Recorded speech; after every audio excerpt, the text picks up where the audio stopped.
Okay, so it is about time to get started here. So I would like to welcome everyone to today's webinar. We have an exciting lineup of panelists as well as moderator. The topic is compliance officer's best friend, the risk assessment. So a very exciting topic for everyone here. So I would love to just take a moment for some quick introductions. I am Brandi Reynolds. I am a managing director here with the Bates Group. We do also have from the Bates Group, John Ashley. John is a managing consultant with over 7 years of experience in financial regulatory compliance with startups such as World Remit, Etana, Custody, and he is known in the industry to be a cryptocurrency compliance specialist. John Wiethorn joins us from Gusto. He is an experienced board-appointed BSA officer and subject matter expert in financial crimes, compliance, and investigations, who excels at delivering actionable insights and mentoring his team members. We also have with us from TRM Labs, Ari Redbord, and he is the head of legal and government affairs at TRM. He is also serving as the vice chair of the CFTC Technology Advisory Committee, a contributor to Forbes Crypto, and a leading voice on cryptocurrency policy and regulation. And lastly, we have Robin Garrison, Strategic Innovations Director of Compliance at FirstBank. Robin is an expert in everything fintech and MSB AML compliance with embedded banking and payments risk also as part of her specialty. She has over a decade of experience. So with that, I would love to turn it over to our moderator, John Ashley. Thank you, Brandi. John, Ari, Robin, thank you for being here. Moving over a little bit to the agenda, we'll be going through a number of topics today regarding the use, the creation, the analysis of risk and risk assessments and how they might affect your organizations. We'll be discussing a lot of best practices and got a lot of experience here on this panel from across various aspects of the financial services industry. During the webinar, we ask that if you have questions, please raise them using the Q&A function in Zoom. And also at the end of the webinar, you'll be invited to take a brief survey. So that out of the way, let's get on. So when we talk about risk assessments, the biggest question that initially comes up is, why do you have to do this? What's the regulatory background for it? There's a sort of stealth requirement for it from the BSA Patriot Act. It doesn't explicitly state that you must conduct a risk assessment, but the Act does state that the controls you set up as part of your compliance program have to be appropriate to your business model and to your risk. This then sort of feeds into the idea of a risk-based compliance program where everything that you design, all of the vendors you contract with, all the policies and procedures you write, all the people you hire, should really flow from this risk assessment.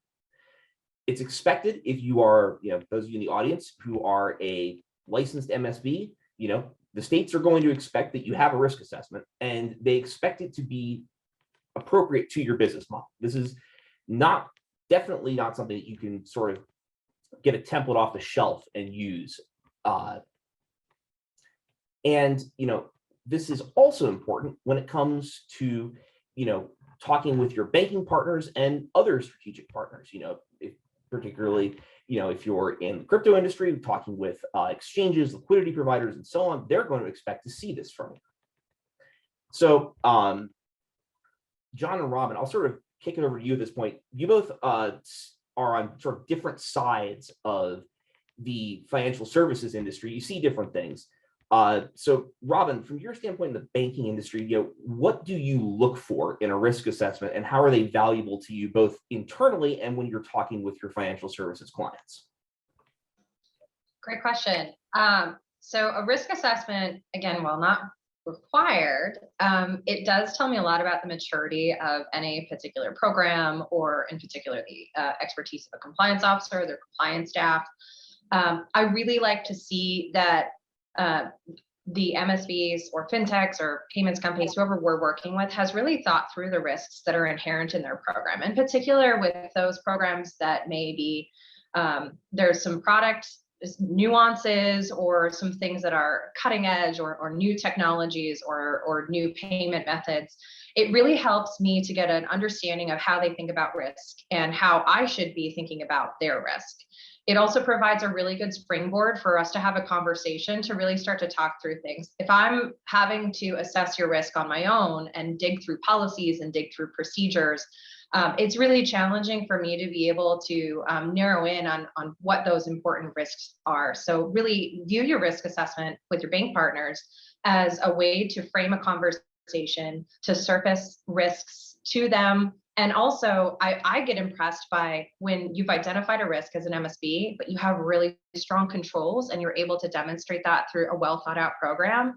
That for me tells me that, hey, maybe I don't need to dig so far. Maybe they have the maturity of the program that I can feel confident that their controls are working on their own. So it really is an important framework for us to be able to have a healthy conversation to start our relationship.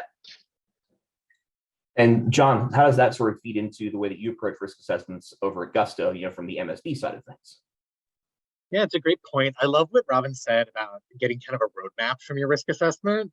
And I think that's what I always strive to do when you're building a risk assessment is it needs to be particular to your institution. So to Robin's point that, a risk assessment at Gusto is going to look very different than PayPal or Bank of America's risk assessment because our customers are different, our products are different. And so what I look for and what's valuable for me in a risk assessment is inherently as compliance officers, we know our institution. We're like, oh yeah, we know this is risky and that's risky. And the business comes up with a new product. And you're like, yeah, it's risky too. But having a formal risk assessment allows you to roadmap and say, okay, if we look at all of our product risks, if we look at all of our money transmission risks, if we look at our reputational risks, financial crime risks, like where are we and where are we comfortable? And one of the most surprising things I find is people are often afraid of risk assessments because they're saying, oh, we're thinking about doing crypto or NFTs or international payments. And so they delay doing a risk assessment or really diving into it. When the reality is, a risk assessment should never stop you from doing a line of business. It should just better inform the business and compliance leaders as to what the level of risk is and if you're okay with that level of risk. And that's where you get to your risk appetite. And you can say, hey, this might be new, but based on the controls we have in our risk assessment, we're comfortable with residual risk. And partners, I think, Robin, tell me if you disagree. Partners love when you've thought about it. And the more detail that you've thought about it and built that out, the more comfortable you can get. And it doesn't need to be perfect either, like particularly if it's a new area. But knowing that you've taken the time shows that you've really built out that enterprise risk program for your company. Yeah, I definitely want to put a pin in that sort of idea that, the risk assessment is not something you should be afraid of. It's something that you should love because, it is 100% the best tool that I think you'll find from a compliance standpoint in terms of assessing how to develop and grow your program, which is, for a lot of us, that's critical in terms of growing your business because we're all in industries that are so heavily compliance dependent. If you don't grow the compliance program correctly, that's a major stumbling block. Circling a little bit back around, when we talk about the risk assessment process, there's sort of this 3-phase approach that becomes standard. The idea being that first you identify your inherent risk. So what are the risks that you incur just by virtue of operating your business the way that you do? Then the next step, obviously, how are you going to deal with that? What are your internal controls for mitigating that risk? Or, what are your plans to transfer or otherwise deal with that? And then what you get out of this is the residual risk. And I think one of the important things I want to talk about here is, this is an ongoing process. Just as your business grows and changes, so too should your risk assessment.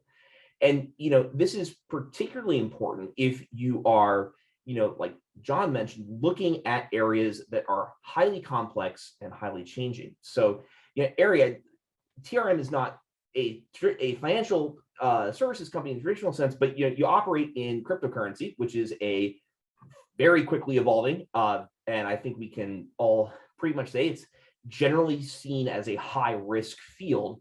So how do you, when you're looking at designing your products, your services, what you offer your clients, how do you approach the concept of risk, given that you're operating in a field that changes practically every day, if not faster? I was on mute, which I do at least one time each panel. So It has to happen. now I'm clear. Yeah, just going back a little bit. So we are very much sort of a part of this process at TRM. We're a solution software that helps compliance teams mitigate risks in the cryptocurrency space. And part of what we help you do is sort of really understand risk. So we take that raw blockchain data, the to, the from, the alphanumeric address that you often associate with crypto, right? And we layer it with threat intelligence. And what a team does in sort of the process of a risk assessment, particularly in the crypto space, is that they use our tool to try to understand sort of what are the risks from illicit actors in particular. What are the money laundering risks? You know, is terrorist financing a problem for us? Is ransomware, our darknet markets, child exploitation? So what you're doing is you're essentially using our software to understand who are our customers, what sort of, you know, what if any risks do they come with, and who are we sort of engaging with? So we're very much sort of we're a tool that is used as part of this this process. You know, just sort of like building off of that a tiny bit, and that is, I've never been a compliance officer. I do not have a compliance background, but I spent about 11 years at the Department of Justice as a federal prosecutor, and think about sort of risk in a number of different ways. And I thought that I thought that the banks that we engage with who thought about this way were usually getting it right. And that is sort of in this dynamic way that you're describing, right? What are risks on the horizon, right? What are things that we should be looking out towards? You know, as we move into a more decentralized space in the crypto space, risk is going to become likely more decentralized. Those types of things, like constantly trying to understand what are risks of fraud, what are more existential national security risks that we're having to deal with, right? What do those threats look like? So I think a holistic and dynamic approach to this is really, really critical if you want to sort of build out, you know, and my last piece of this would be, we talk all the time about a risk-based approach. And I oftentimes feel like it just becomes this kind of definitional thing that we're supposed to do. But really, it's this process, right? It's understanding in a granular way the risks that your institution is facing, and then figure out what your compliance program needs to look like to mitigate those risks. You know, software tools like TRM, compliance professionals like you guys. Like, how do we build that? And I think it's just so critical to be thinking about it that way. So, Robin, from the banking side of things, you know, how does your approach, you know, sort of align with, you know, Ari's points there? He mentioned that he looked to the banking industry sort of as an inspiration for the way the TRM approaches it. You know, how does that either align with or differ from what you're seeing and what you're doing on your side of the fence? I think similar to MSBs, banks run the gamut of maturity and program. So I would say I've seen banks with very simple risk assessment processes, which again, banks are required to have a risk assessment and they're required to have this process. And then you know, as you gain asset size or gain some additional products, your regulators will expect you to expand your risk assessment to improve it over time. So it really is, it's hard to kind of nail down on the bank side what is normal. It really comes down to the maturity level of the bank. But I actually want to double tap on something that Ari said, because I think it's really important to look at both for the bank side and the MSB side. And that is, he mentioned, you know, quantitative analysis of your risk assessment. So when we first do our risk assessments, we do a qualitative risk assessment. And that's what most people think about when they're doing the risk assessment, looking at the things we're going to talk about later, you know, your product risk, your channel risk, your customer risk. And then this cycle here is really about those assumptions in the beginning, the qualitative risk assessment. What do I think is going to happen? And then using the quantitative data with similar to systems like TRM or maybe your own data warehouse or analytics tools to validate the assumptions that you made in the beginning to understand whether or not those risks actually were the risks that you had, Were they actually more likely to occur? Are your controls functioning properly? So the balance of qualitative versus quantitative, I think, is really important. And oftentimes what I see it in particular, I've seen it at banks that have these sort of gluttonous risk assessment processes, where it's just a lot of paperwork, it's a lot of qualitative assessment, because banks have distributed data. They don't have, and I'm speaking very generally, we know that there's something like 4,000 chartered institutions in this country, so I'm painting with a very broad brush here. But for the most part, what I've seen in particular with banks that bank MSBs, they tend to be smaller to mid-sized banks, and they maybe don't have the analytics tools to do this full circle of things. And so there's a gap in not only the bank's ability to risk assess their own exposure from programs like MSBs or just regular customers, because they're not able to complete that cycle, but also when they're presented with having to do that on the MSB side, there's a gap there as well. MSBs in particular, I see have phenomenal data. This is one of my favorite things about this industry, is a focus on technology, a focus on data. And so having that quantitative risk assessment process and validation of your qualitative approach, when you present that to your bank partner, you may exceed the bank's own standards that they have set for themselves. And isn't that a phenomenal platform to be able to start a relationship where they're looking at you like you're really, really high risk because you're an MSB, and you can come in and say, here's my data that shows why I'm not high risk. That's a really strong starting point. Yeah, and I really want to pick up on that point about the qualitative versus quantitative aspects of the risk assessment, because I do think it is something that is overlooked quite a bit. John, you're at Gusto. Gusto is a rapidly maturing company, but not so long ago they were just a brand new startup. Like, I remember when they moved into their offices that were just down the street from the place I was working at in Denver. So from your standpoint as a compliance officer, how do you approach the maturation of the risk assessment to sort of align with the fact that there are higher expectations being set of you, and you actually have operational data to work with? Talk a little about what that process looks like. Sure. I think it was mentioned earlier. I think Robin mentioned it, but and Ari, I think, mentioned it as well. But we talk about the risk assessment being sufficient for the sophistication of your institution, right?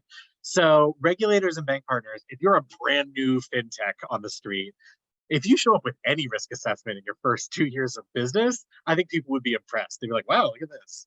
I think as you grow, though, you get more and more sophisticated partners. Your products, your channels, your customers, they're going to evolve over time. And so what happens with the risk assessment, ideally, is that it matures along with the rest of compliance at your company as well, right? So with Gusto's journey, and Gusto has grown and continues to grow tremendously, something that we very recently announced was Gusto Global and our partnership with Remote to offer employer of record services so that US companies can employ Canadian employees. And we've never done this before. So we've done contractor payments to other countries, but we've never said, hey, you can have a full-time employee in another country. So all of a sudden, our risk assessment has to adjust to say, great, you have a whole new country now of compliance considerations and risks coming in here and regulators. So you have to set yourself up for success. And part of that, and this is a challenge, I think, not just for fintechs, I'd say for banks too. Robin, tell me if I'm wrong. I think part of that is talking to the business on a regular basis.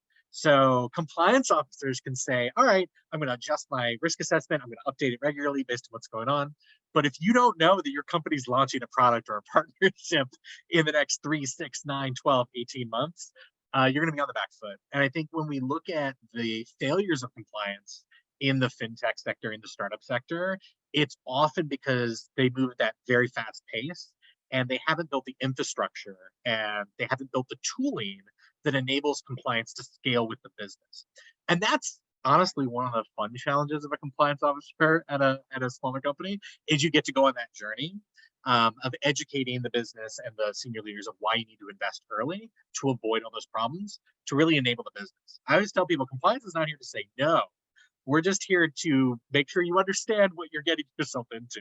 And that's where the risk assessment is your best friend, because it says, hey, listen, you want to launch this wild thing? Cool. Here's the impact. Are we comfortable with it? Yeah. No, those are excellent points. And we could swap war stories. I think all four of us all day long about instances where we as compliance professionals have not been sufficiently notified, shall we say, of material changes to the business, and I'll leave it at that. When we're looking at the risk assessment process as you're starting to move through this cycle, it's important, to start to identify, and figure out what are the categories of risk. The traditional ones have always been, what are your products and services?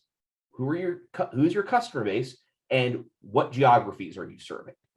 And this sort of goes back to, again, we have to think of this in terms of the evolving state of law and regulation on this. When the BSA was drafted in 1970, there were very few players in the space that, so this sort of made sense. And also there was no internet back then. So now we're in a space where the concept of geography gets incredibly, loose as a risk category, unless you're a business model that happens to focus in that. So, one of the things that I've seen through my interaction with regulators, law enforcement, talking about these issues is, for MSBs and other non-bank financial institutions, you should really consider your operational risk, especially, to John's point, if you're a startup and your operations are constantly changing, you're constantly hiring new people, moving into new markets. You should also look at your regulatory risk. If you are an MSB, this is a huge area of exposure for you, because regulatory is not something where you can just, write 200 pages of documents and say, yeah, we've checked the boxes, we're compliant now. No, it's an ongoing process, especially, when you start to move into the world of state licensing and you're subject to constant regulatory supervision. Cybersecurity, has been an increasingly important area of risk to consider. What I've seen with the clients that I advise, their banking partners, their strategic partners are asking for, a robust information security programs and even cybersecurity risk assessments, which is not something you would have seen a few years ago. And the biggest thing, especially, if you look at this from the crypto side of things, which sort of looms large in a lot of the news, is reputation. If your company runs into a problem, how is this going to look for you? How much damage could you take from a reputational side of things? And I think the final thing is OFAC and sanctions.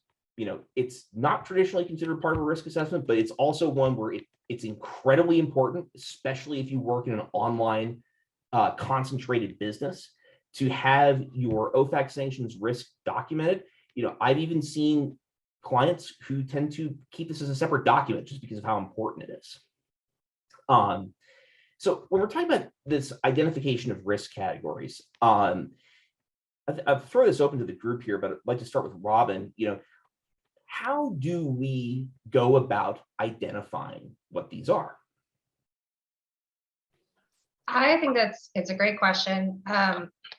These risk categories are pretty set in the, I believe it's the OCC and the FDIC have a joint memorandum on this about the categories of risk that outline, I think it's 8 or 9 categories, and they've got really good descriptions of what those categories are. But what I like to do with these categories, frankly, is I use them as a roadmap to point my compliance, lens in certain directions where, I can say operations, okay, I know that I'm focusing on this, so I'm going to look at these things, regulatory.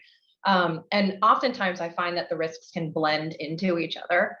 Sometimes you have a risk that covers not only operations, but also your regulatory risk, because what happens if your operations fail? Suddenly you have a regulatory risk, and being able to understand the impact of those things. So I highly recommend anyone go out, and I'm happy to share a link after this for anyone who wants it. Go out, find that. The description, you can honestly Google FDIC risk categories and find it, but it's very helpful. One thing I want to just highlight here as well is you don't have to just use these things for a formal risk assessment. I actually do little mini risk assessments all the time, and oftentimes find that those little mini risk assessments set me up to do my larger annual risk assessment really well. So throughout the onboarding of my fintechs, MSBs, whichever category they're falling into today, based on the new definitions that seem to always be evolving. I have about 4 risk assessments that I do at any particular point of the process, because it's a tool for me as a compliance officer to sit there and say, all right, I'm looking at the geography of this particular MSB. They're doing cross-border payments. They're in these countries. I know these countries are high risk. Let me go look at the controls that I would expect. Are those controls there? Do I want to recommend more? And does that open us up to operational risk? Because suddenly an MSB has a bigger country risk in a country that the bank is not comfortable with the risk that we have there. And now the bank has a risk. So I view this really, it's a tool. We should, as compliance people, build this into our reflexive repertoire of tools that we just kind of pull out whenever we're in a meeting, just, really just talk through. So while these things, you can put them in a spreadsheet, what these categories really are is a framework for us to think about the risk and to point ourselves in a particular direction. So I'll stop talking, and I bet Ari and John have some great comments there as well. I was actually going to go to Ari next on this. When you're talking with the clients of TRM about the way that risk shows up in wallets, and in transactions on the blockchain, a lot of crypto companies are not sort of, I would say, not accustomed to the sort of higher levels of compliance standards that we are in our various industries. And for them, I think the concept of taking a risk-based approach is quite new. So when they come to you and say, well, why is this wallet high risk? Or why did you decide to make this high risk? How do you go about that process of educating them on this approach? Yeah, no, it's an awesome question. And kind of stepping back for a minute, and I think most people certainly on this call would get this, but look, if you are a cryptocurrency business today operating in the US or touching US persons, if you custody, if you exchange crypto for crypto, crypto for fiat, if you're a broker, you are an MSB for purposes of the Bank Secrecy Act. In other words, you have all of these obligations that we're talking about today. And I would say that that was maybe a different conversation 2 or 3 years ago than it is today. I think most compliance professionals at the larger VASPs or virtual asset service providers, exchanges essentially, have really built out pretty robust compliance functions. However, they're different, to your point. And one thing that we've tried to do really differently at TRM is answer the question you just asked, right? So every piece of attribution in TRM, and attribution is sort of the way an address is labeled. Is this associated with an exchange, Coinbase or Binance? Is this address associated with illicit finance, a terrorist financier or a sanctioned Russian oligarch, right? We provide that attribution directly in our tool. So a compliance team does not have to say, hey, we have to rely on TRM. They actually can click on a button and see the primary source attribution right there. So did we get this from the OFAC sanctions list? Did we get it from transacting with an address, right? So we try to answer the question you just asked, actually in the tool. And I know you're a user of the tool, so you've seen this. But I think it is a really significant differentiator because as a compliance professional, you don't want to live in a world where you're just relying specifically on sort of what a label in a tool says. You want to have the data behind it.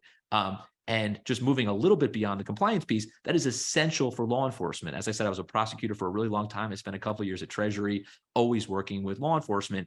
And now those are our clients who want to be able to parallel reconstruct. They want to understand, hey, where did that information come from? It's in TRM, but where did they get it? So that's a way that we help investigators, whether they're compliance professionals or law enforcement, build investigations.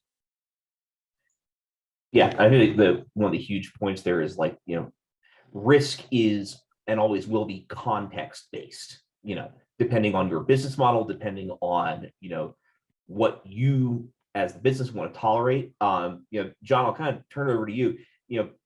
Gusto obviously serves lots of different customer segments in terms of the various businesses you do and don't onboard. When you're looking at, the decision to say onboard a new type of prospective business class, for instance, what is your sort of process when you're sort of walking through this, to make sure that this fits within the risk appetite of your company? That's a great question. I think it's interesting because when you talk about like different types of customers, generally for most categories, it's not a conscious decision. It's just that the data trends and suddenly you're like, wow, we have a lot more of this customer now, and that we need to adjust that. So one thing that's interesting about Gusto that was new for me, I will admit that to everyone on the webinar, new for me. When I joined Gusto, is I found out that Gusto serves marijuana industry and marijuana related businesses. And every financial institution I had worked at previously said, "Oh no, we don't touch MRVs, marijuana-related businesses, cannabis, not allowed." And Gusto said, "Hey, as long as what you're doing is legal, like we want to provide payroll and benefits." So from a compliance standpoint, I had to quickly not only get up to speed on FinCEN's requirements and the regulatory requirements we had, but then I had to say, well, what does our risk assessment say about this? Have we actually built this out and said what percentage of our customers is it? Now, we have a lot of customers, so it's actually a very small percentage of our customers, but it actually has an outsized operational impact on compliance. There's actually a lot of compliance costs for serving these types of customers. So one thing that we did as part of that risk assessment process, shortly after I joined, is I went to our CFO, I went to our head of finance. I said, listen, I want you to be aware, we can absolutely, from a compliance standpoint, we can serve these customers compliantly. We can keep us nice and safe. But this is how much time and energy it costs us per customer. And that was an eye-opening conversation for our finance team. And they said, well, we are not charging nearly enough to recoup these compliance costs. And I said, well, that's not my department. And so Gusto, from a business standpoint, we said, well, listen, we're going to change our pricing model to make sure that, we are covering the cost and we're not at a loss for serving these customers. So that's what we did. And actually what was interesting is customers actually kind of understood. They're like, oh yeah, we thought it was a little too inexpensive to be true. And what happened is companies that were willing to work with us, this normally high risk by default, population, because they were willing to, be part of our KYC EDD process, because they were willing to pay the higher price and be compliant, it actually lowered the overall risk when we were able to see that, hey, we're getting customers attracted to us now that are long-term players in the space. So as a result, we have better compliance controls, we have better understanding of our risk. We've actually seen that population grow over the last 12 months in a significant way.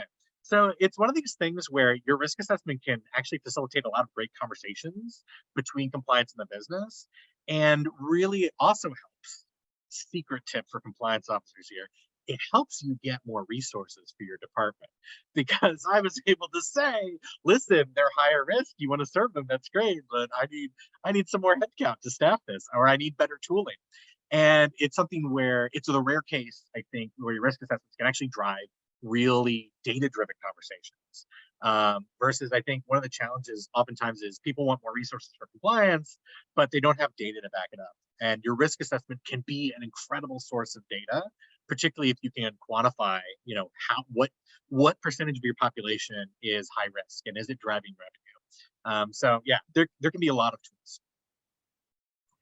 Yeah, that's the eternal quest of chief compliance officers everywhere. I bring up the cannabis related businesses. I think that's a very good way to talk about our next point, which is, the idea of thinking about risk appropriately.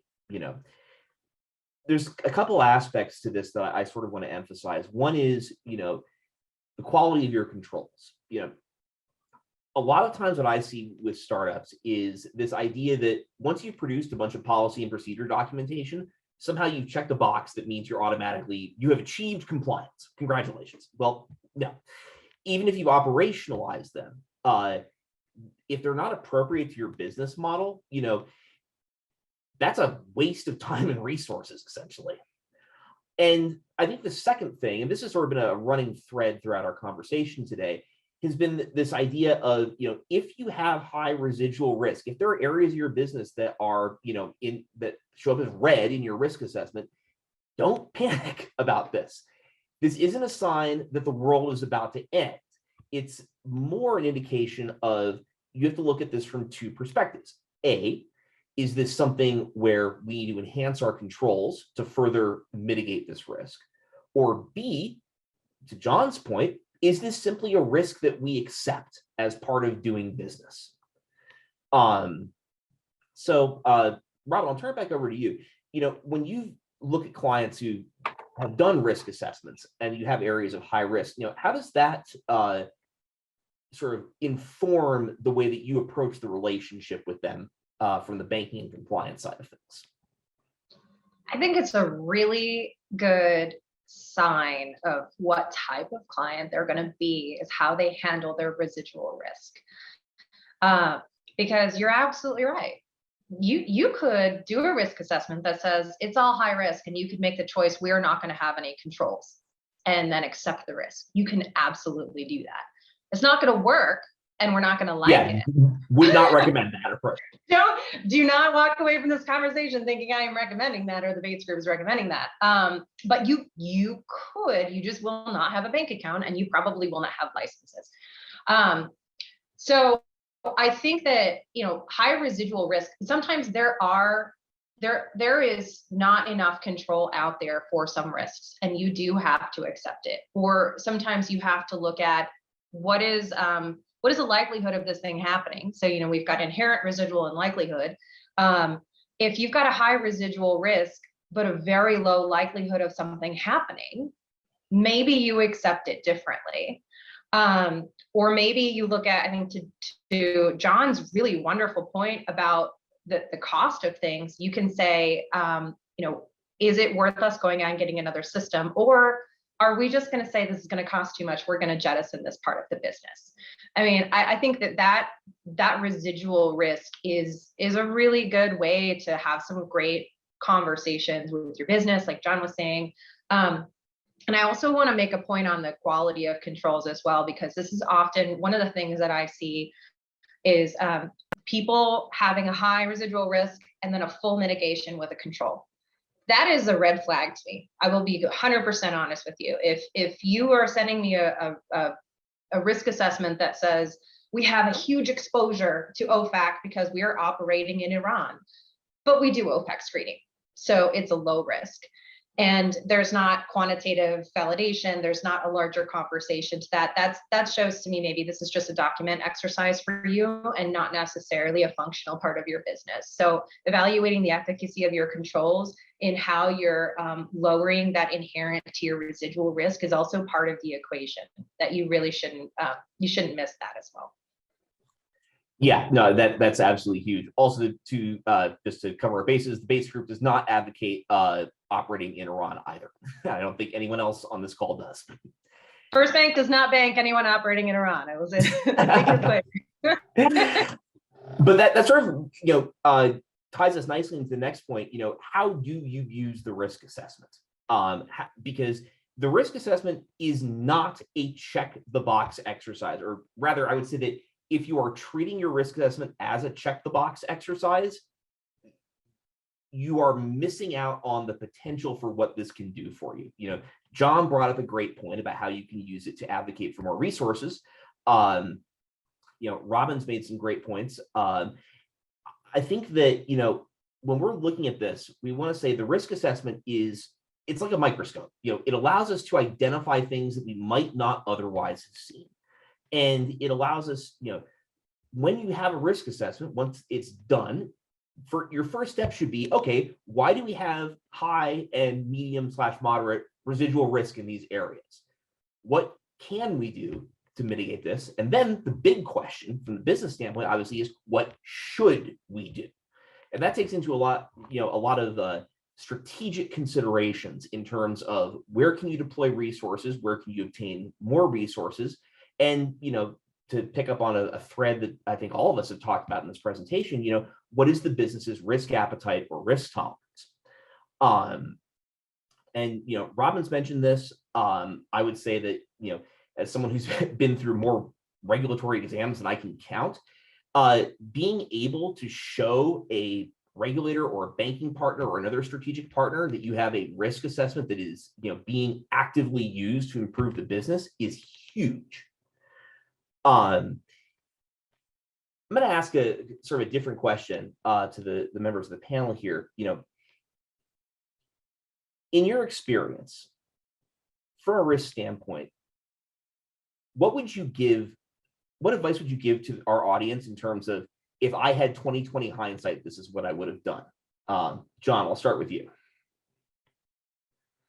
Oh man, I would have invested in Amazon years ago. That's what I would have done. In terms of risk assessments, like what are we talking about, John? You're gonna have to narrow that down. There's a lot of things I changed. So what I'm thinking is sort of like, pitfalls that our audience can avoid when they're looking at this, stuff, the instance you've experienced where you can say, if I had known this, 10 years ago, I would not have done this and it would have saved me a whole lot of stress. Yeah. So I think one of the challenges with risk assessment is it's only good if you use it, right? Um, and so I think part of a good compliance culture is you need to make sure senior leadership is going to utilize it and you're going to use that risk assessment. There have been times, particularly in my consulting days, where you're like, oh, we've got this beautiful risk assessment for you. And they're like, great, we'll just put that on the shelf. We'll update it in a year. And you're like, oh, why are we even bothering with this? So I think it's like you need to make sure that you have the appropriate buy-in in the organization that you're at, and that you have a plan for how you're going to keep it up to date. So all the things we've been talking about, things change rapidly. And so if you don't have a regular cadence by which you're updating your risk assessment and you're on top of documenting it, it's not enough. But particularly as if you are a larger institution, it's not enough to say, be like, oh yeah, we'll update it once a year. But meanwhile, we launched like 5 new product lines and we've got a regulator that has pointed out deficiencies in our controls. That doesn't fly. So I think it's, if I could do things over, I think it would be whenever you're doing a risk assessment at an institution, just making sure that you have a good framework in which it exists. Because without a good framework, your risk assessment is useless, even if it's a really good risk assessment. Yeah, that's a great point. Ari, what advice would you give our audience from like a 2020 hindsight standpoint? Yeah, I think that part of it is, look, your regulators are trying to give you a roadmap to some of this. And having spent about 2 years at Treasury and kind of overseeing FinCEN and OFAC, and they're pushing out a ton of guidance and even more importantly, enforcement actions. So what I tell folks is, look, you got to read these things, right? Because every time there's an enforcement action, and I'm knee deep in the cryptocurrency space, so it's like a lot of my advice is sort of guided towards there. But look, those enforcement actions talk about the risks that your regulator is concerned about and how other companies, frankly, didn't have enough tools, didn't have enough expertise, didn't have the policies and procedures in place to mitigate those risks. So what I say to people all the time is, look, like if you're going to read anything, it's obviously really important to understand sort of like Robin mentioned where the OCC and the FDIC are coming from, certainly, but also sort of like, hey, what enforcement actions are out there? How are regulators speaking essentially directly to your peer institutions in the form of these actions? And what should we be doing? What should we be doing to mitigate those risks? And what are those risks to begin with? Yeah, I could not agree with you more. Like reading enforcement actions and staying on top of that is incredibly important, especially if you're in a, like you are, a cutting edge industry like cryptocurrency where things are moving, a mile a minute. Yeah, it's funny. I talk all the time. It's like, when I was a prosecutor, it's literally a mistrial for saying something like send a message. I can tell you that everything FinCEN and OFAC do is sending a message to exactly the group that we're speaking to say, hey, look, these are the risks that we're most concerned about. And this is the compliance program you need to develop to mitigate these risks. And frankly, a lot of these, I saw on a slide a couple slides ago, sanctions. Look, I think that oftentimes we say AML and sanctions like it's one word. They are completely distinct risk.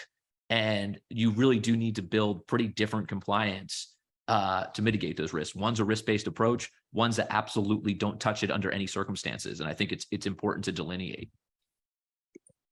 Yeah, we could speak for, I think, hours and hours about how important it is to review enforcement actions. And like exactly to your point, what is the message that the law enforcement agency is trying to send with this?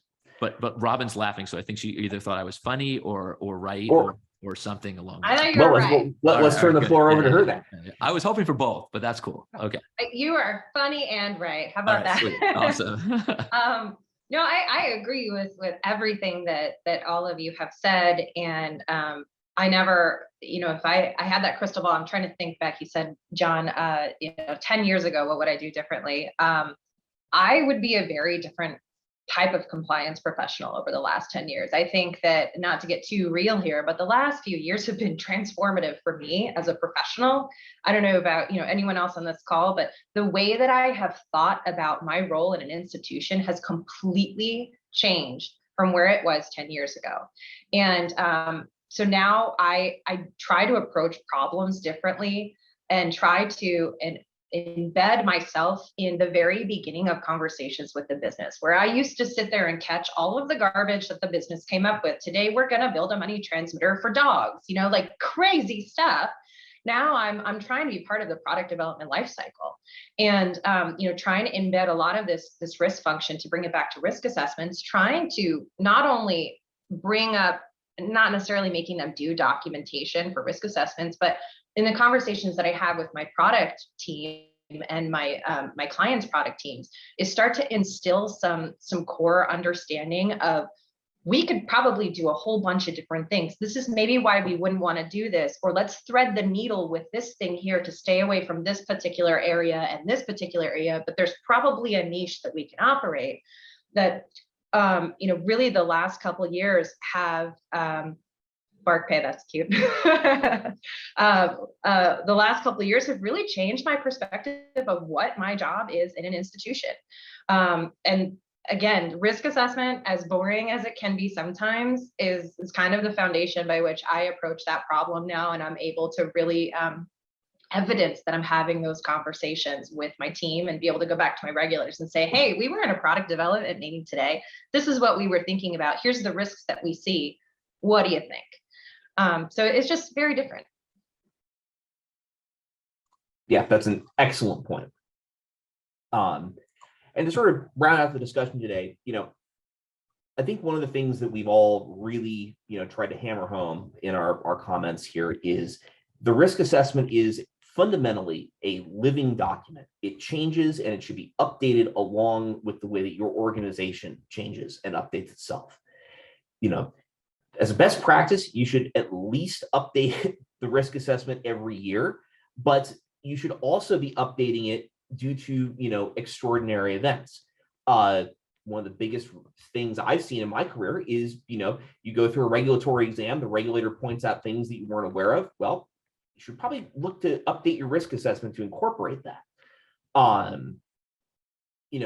The next biggest thing, also topics that we brought up in this conversation, is updating it due to changes in your products and services, either adding or removing something. And, fundamentally, once you have reached an operational level, the updates should move towards the data-driven side of things. This should no longer be the case of using the good old Mark I eyeball to figure out what your risk is. You should start developing internal methodologies and procedures for, this is how we decide on a data-driven basis what this risk is, how effective the controls are associated with it. So, John, I think I'll come back to you again, because Gusto has grown tremendously over the last 10-ish years or so, and when you look at moving towards that quantitative side of things, as opposed to the initial, just like, okay, I think the risk is this, how do you approach sort of the process by which you pick, what data are you looking at? How does that inform what the inherent risk is? And how does that inform your assessment of the internal controls? Great question. I think it really comes back to the data that you have. And as your organization gets more sophisticated, hopefully better data, right? That's one of the challenges. I think what is interesting is as you are improving your risk assessment over time, it's also like, how are you conducting your risk assessment? So are you using a dedicated software that's designed to hold this? Or are you using this really cutting edge product called Excel? Because if you're using Excel to do your risk assessment, and I know there's people on this call that absolutely are thinking to themselves, they're in an Excel sheet right now, this is on in the background, they're like, yeah, I use Excel, or Sheets if you're in Google Suite, right? That there's a time and place for that, right? But if you are getting more sophisticated and you want data beyond that eyeball test, you need to get better data. And this is where it really pays to hire the right talent. people that have built these risk assessments. So you're not just like looking up, oh, how do I build a good risk assessment? But there are people that are very data minded that can help you find the right metrics. And one thing that's great to help you if you're not sure is having an audit done. Bring in a consultant. And I think there's a time and place for consultants, but this is something where if you're not sure, if you're in a smaller organization, bring in a consultant, have your annual BSA independent testing. They'll let you know, hey, here's where your risk assessment is, here's where it needs to go. Have you considered this? Have you considered that? And if you really don't have permanent resources, you can just hire someone to build you, a platform to work off of, or a tool or a format. So there's a lot of ways to get there. I think one of the fun things is when you see it develop over time. That's one thing I've enjoyed over my last several years, Robin, is seeing organizations as they mature and you watch their processes mature. It's really exciting. And for me, I love going to our partner banks when I'm at a fintech and being like, hey, here's this great new policy. Here's our new risk assessment. And they're surprised. They're like, oh, number one, you have one. Great. But this is also very detailed. We're like, yeah, we're at that level now. Particularly if it's a party you've had for a while, you come back with new and improved stuff. Yeah, that great point. So we're getting towards the end of today's discussion. I don't believe there are any questions yet in our Q&A, but I had a question, I think sort of piggybacking off of the one that I posed everyone, the hindsight question. This is, I think, hopefully a little bit easier, at least to phrase. What are some of the common misconceptions or pitfalls that you see, from either your clients or from your standpoint in the industry or your past experience when it comes to managing risk? What are some of the things that you see that could be like very easily avoided but aren't?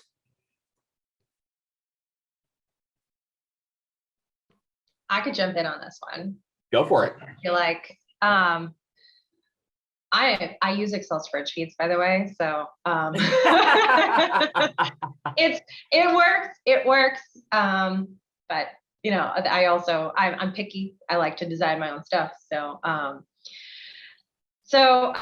one of I kind of touched on this earlier, but I actually had an experience this last week with this exact thing. We were going over, it was a know your business procedures, and looking at the risk assessment that was conducted, and then looking at the controls that were implemented.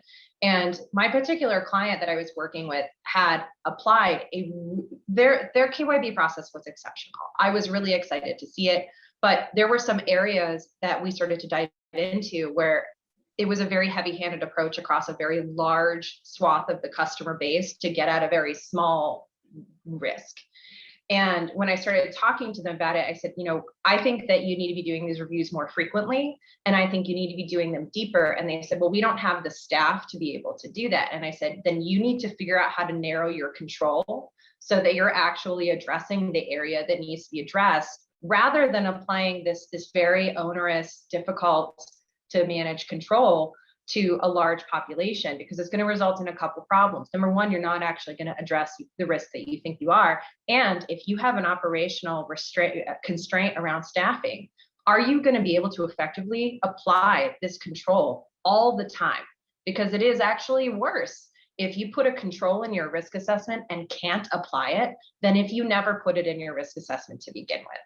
So that's something I see people miss. They'll have these amazing risk assessments, but being able to actually pinpoint your controls, have them be effective, and then making sure that they're appropriate, that's a piece that I do see missing quite a bit. Yeah, I could not agree more on that. It's definitely something that I've seen a lot, with some of the startup clients that we advise in terms of, there's I think this sort of misunderstanding that, okay, high risk is bad. What do we do to fix this? Well, let's promise a whole bunch of stuff. Can you actually fulfill that? It's, the analogy I would use is it's like writing a policy for your company that you can't actually adhere to, but you do it just because you think you have to, without looking at the consequences. John, what are your thoughts on this? Some of the pitfalls and misconceptions you've seen in terms of assessing risk. I think sometimes the biggest misconception is that it's like a one-time event a year. It's like, oh, let's dust off the old risk assessment, and didn't we just do that? Or isn't the risk department just, don't they fill that out? Which might be the case, right? Your risk department might drive it, you might have an enterprise methodology. So I think just the biggest misconception is that it's something that you don't need to engage with on an ongoing basis. But I think that comes down to the role of compliance officers in an organization in a very big way. And I tell my teams this all the time, is education. A lot of compliance is educating the business and educating stakeholders and senior leadership about how they need to engage with things and the conversations that you need to have. When we look at enforcement actions in the industry, it is often one of two things. Either there's been a breakdown of communication between compliance and leadership, or leadership has made a conscious decision to not care about things, which is fine. That's a choice too, right? But as a compliance professional, your job is to make sure that you're bridging the communication gaps so that they are informed. And one thing people always joke about AML BSA officers, like, oh, I don't know if I can do that job, John. You know, I don't want to go to jail.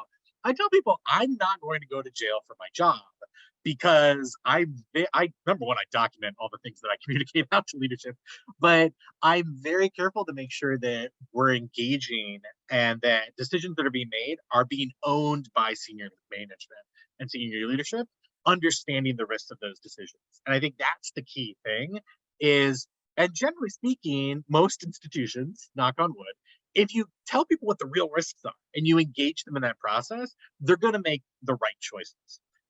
Now, we could all name several companies that every year there's someone in the news that made the wrong choice.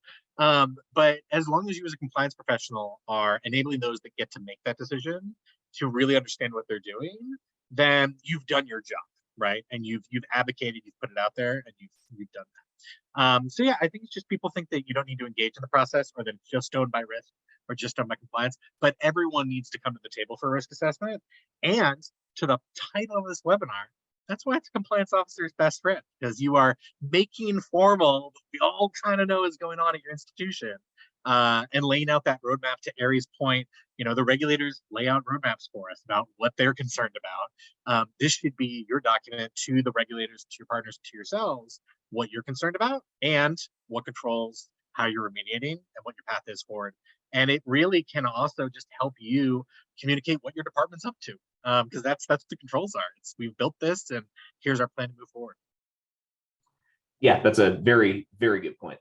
We have a question from the audience, which I think is a very good way to sort of wrap up the discussion here, which is, you know, when you're thinking of the methodology for your risk assessment, how do you go about approaching that and designing that before you even set foot in the area of, you know, actually assessing risk?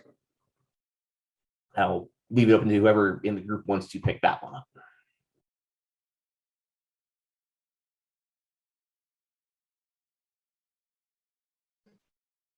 That feels a lot like a Robin or a John. I was gonna jump in.